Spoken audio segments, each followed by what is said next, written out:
On January 8th, 1956, along the banks of the Curare River in the jungles of eastern Ecuador, Jim Elliot, Pete Fleming, Ed McCully, Nate Saint, and Roger Youderian were victors on Palm Beach.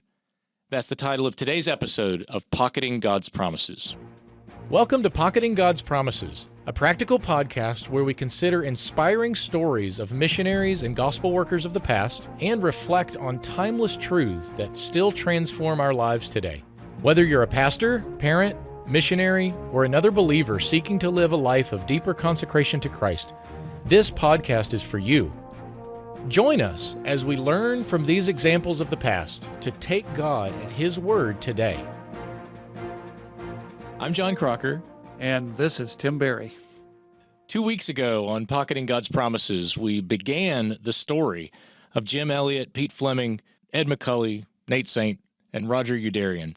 And we learned at the end of that episode that their commitment to obedience was what made them victors on Palm Beach that day, January 8th, 1956. And we're going to pick up the story today and hear how God continued to use these men. The morning of January 3, 1956 dawned clear. All 5 men had spent the night at the McCully's station at Arajuno, only 15 minutes by plane from Palm Beach. Nate, the pilot, did not sleep well that night. Although sure they should forge ahead, so much depended on his ability to land and take off from Palm Beach successfully. The men closed a peaceful breakfast and a time of prayer by singing a favorite song, "We Rest on Thee." One of the stanzas goes like this: "We rest on Thee, our shield and our defender. Thine is the battle, Thine shall be the praise. When passing through the gates of pearly splendor, victors, we rest with Thee through endless days." By 8:02 a.m., Ed and Nate were in the air, headed for Palm Beach. The morning fog was just lifting. Nate dropped the plane low and flew over the beach. Everything looked as he remembered it. On the second run, he set the plane down. The sand was softer than expected. Somehow, the tires hung on and the plane managed to stay upright. They had landed on Palm Beach. Leaving Ed, Nate took off and headed back to Arajuno. There, he picked up Jim and Roger. The 2 men provided extra weight in the back to hopefully keep the plane from nosing over in the soft sand. This time around, Nate softened the tires to help keep them more aloft on the sand. Safely landing Jim and Roger to bring the number of men on the beach to 3, Nate headed back to Arajuno. Trips 3, 4, and 5 saw Nate bring in a radio, needed tools, treehouse materials, additional boards, aluminum, and other requested supplies. As Nate flew out for the last time that day, he flew over the Alcan clearing and called out over a loudspeaker, "Come tomorrow to the Curare," the river that flowed next to Palm Beach. The next morning, Wednesday, Nate and Pete headed back to Palm Beach, first flying over the Alcan clearing to see if there was any evidence of people heading to Palm Beach. Nate then landed on Palm Beach, reuniting with Jim, Ed, and Roger. The 3 men had enjoyed the night in their treehouse, sleeping in bunks 35 feet off the ground. The day dragged on, but no Alcas came to visit. Thursday was about the same. The men fought, as Nate put it, the 47 billion insects. They fished, rested, and called out Alcan phrases into the empty jungle. There were no signs of human life. Until 11 a.m. on Friday, January 6. Suddenly, a man's voice boomed out from across the river, answering Ed's call. Ed, Roger, and Jim had been shouting Alcan phrases into the jungle air. 3 Alcas stepped out of the jungle on the other side of the river, a young man and 2 women.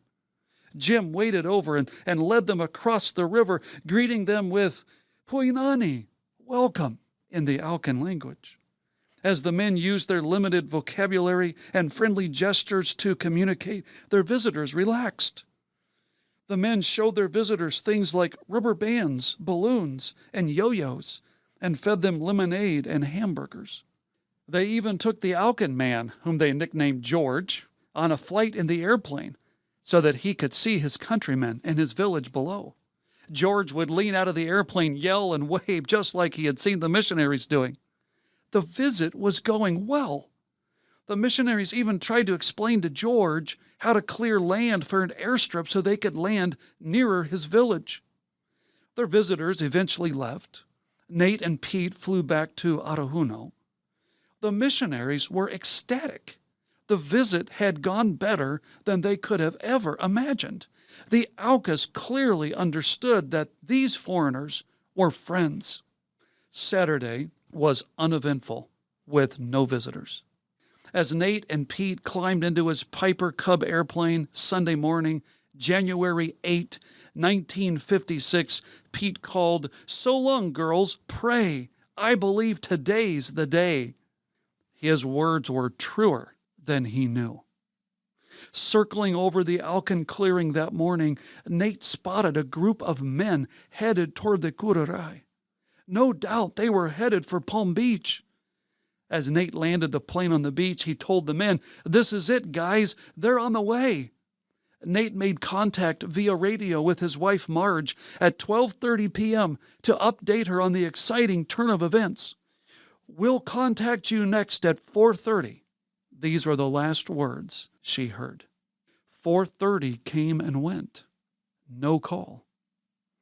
As the story came together over the years, piece by piece, here evidently is what happened about 3 p.m. on that Sunday. The Aucas split into two groups. The 6 warriors waited upstream secretly, while a few of the women came out like decoys to distract the foreigners. Jim Elliot stepped out first to welcome them. Pete followed behind him. Jim's attention was focused on the ladies. Too late, he turned to see a warrior running toward him with his spear poised. The spear hit Jim in the middle of his chest. A warrior speared Nate. Other warriors rushed toward Ed and Roger. A warrior speared Ed in the back. Roger ran for the plane in an attempt to radio for help, only to be taken down by Alcan spears. Pete was the last alive. Instead of running, he beckoned to the Aucas from a log in the shallow river, but their spears ended his final friendly overtures. The Aucas then hacked the plane with their machetes before fleeing into the jungle. Nate's watch, when recovered later, had stopped at 3:12 p.m. It had been the work of only minutes to transport the 5 men from Palm Beach through gates of pearly splendor to the glories of heaven. So were these men victors, speared to death on Palm Beach, then buried in a makeshift funeral during a tropical rainstorm 5 days later? In our previous episode, we mentioned that they were victors simply because they obeyed. But what a joy to say that out of this seeming tragedy, further triumph emerged. Over the years, God graciously made their aroma of Christ to be an aroma of life to the Aucas. Many, many Aucas were reached with the gospel. In fact, McCully, one of the 6 killers that triumphant day, and the man that most likely speared Nate Saint, came to know Christ. Years later, he shared his testimony this way: "If no one came to preach the gospel to us, the Waorani would have had a tragic ending. We would have kept killing each other, and we'd be gone. God came to me with a purpose. His Son died on the cross. He has risen, and He has given me life. I'm sharing His love with everyone." On Sunday afternoon, December 18, 22 days before passing through gates of pearly splendor, Nate Saint pecked out these words on his typewriter: "Does it seem right that we should hazard our lives for just a few savages? There shall be some from every tribe in His presence in the last day, and in our hearts we feel that it is pleasing to Him that we should interest ourselves in making an opening into the Alca prison for Christ. Truly, in every way, these men were victors on Palm Beach. Tim, near the beginning of this episode today, you quoted a stanza from the hymn that those men sang a few days before they died. And that line from that stanza really does give us the title for this episode and the previous episode, Victors, we rest with thee through endless days. And you asked a few moments ago, were these men victors? And the answer has to be yes. They were, because they obeyed. But there's another stanza of that hymn that I think about very frequently in my own life that goes like this: we go in faith, our own great weakness feeling, and needing more each day thy grace to know. Yet from our hearts a song of triumph pealing. We rest on thee, and in thy name we go. And those two words, victors and triumph, do describe this story. They do describe what happened on January 8th, 1956, and the days surrounding the death of these men. And as I've reflected on this story over the years, I think about that triumph in four ways. It was actually triumph for them. It was victory for them that very afternoon, because they immediately passed from this world into the presence of the Lord. That's a victory. And it's amazing to think. So here's Nate saying, of course, that day, entering into the presence of Christ. But then the man who most likely killed him, this man we mentioned by name earlier, McCully, he came to Christ. And just a few years ago, he passed away. And to think of, here's the killer, McCully, and the killed, Nate Saint. And today, right now, as we record this, they are enjoying together the immediate, eternal presence of God. That's a triumph. That's a triumph. I think it's a triumph also as you think about what happened in the weeks and months after the death of these men, that their family members returned. They returned with the love of Christ and forgiving hearts, and went and proclaimed Christ to this same tribe. And they saw a harvest among the Aucas, and that harvest continues until today. And all five of those widows went back and spent at least some time ministering in Ecuador in different ways, carrying on the vision of their husbands. That tribe did come to know Christ. That was the vision of these men. That's why they obeyed, and they gave their lives. But today there are Alcan believers, and there will be for all of eternity, and that's triumph. But I think third, there's triumph as here we are 70 years later talking about this. How many multitudes of God's people heard this story and were gripped by the Lord to use their lives for Christ. That's triumph. These men gave their lives, but God multiplied them many, many, many times over, and the ripple effects of that went all around the world. That's victory. I mean, I think I first heard of this story or read this story. It was actually like a comic, almost like a colorful comic type book that had the story and had some pictures, if you will, and through Gates of Splendor, and just in a very simple, kid-friendly way. Here's this story being retold, and I'm reading it even as a child. Even in the 50s and the 60s, this story was told by so many on college campuses and in churches, and it ended up being a call to a new generation. Those men gave their lives for Christ because Christ's promise to build his church is going forward. It will be among all nations. It will be among every tribe, and they must hear.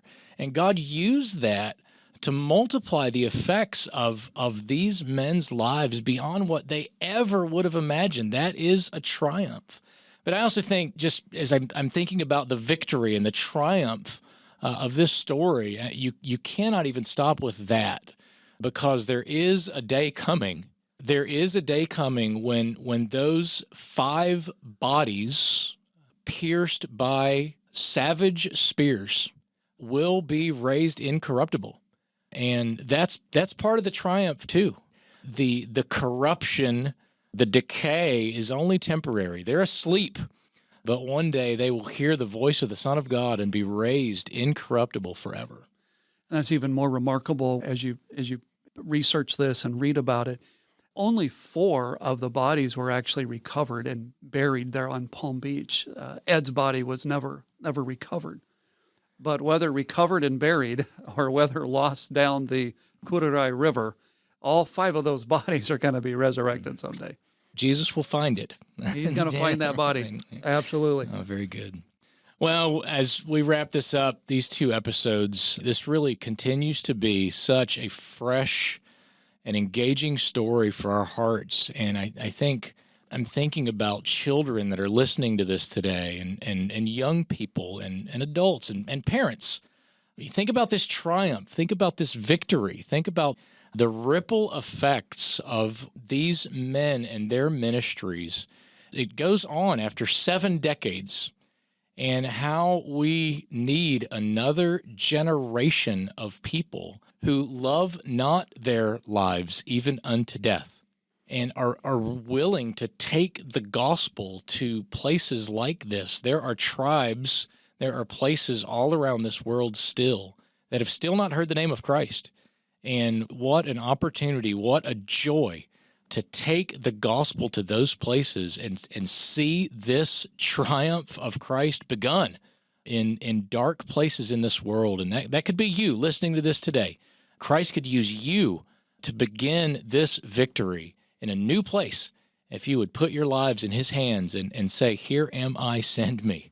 And we really do want in this episode to really urge those of you listening to really consider your level of surrender to the Lord. And as was just mentioned, how he could use you. As you read the lives of these men, what stands out is the level of their surrender. And there's a reason why the Lord used these men in the way that he did. Their surrender was such that they were willing to put their very lives on the line. We need to surrender to the Lord, even how he fulfills our desire and ministry burdens. These men wanted to see the Alka reached. They didn't want the Alka to be reached the way they ended up being reached, but they wanted to see the Alka reached. And part of surrender is surrendering to the Lord even the way that he's going to use our burden in order to see that burden come to fruition. And that's part of surrender as well. And Tim, I think bottom line, you read these men and you read their words. You read about their excitement as they're preparing to go there in December and January 70 years ago. And here's what's really, really clear. They had a holy ambition. Their ambition was unmistakable, not for worldly wealth, not for acclaim in any way, shape, or form. Their ambition was that Christ be made known.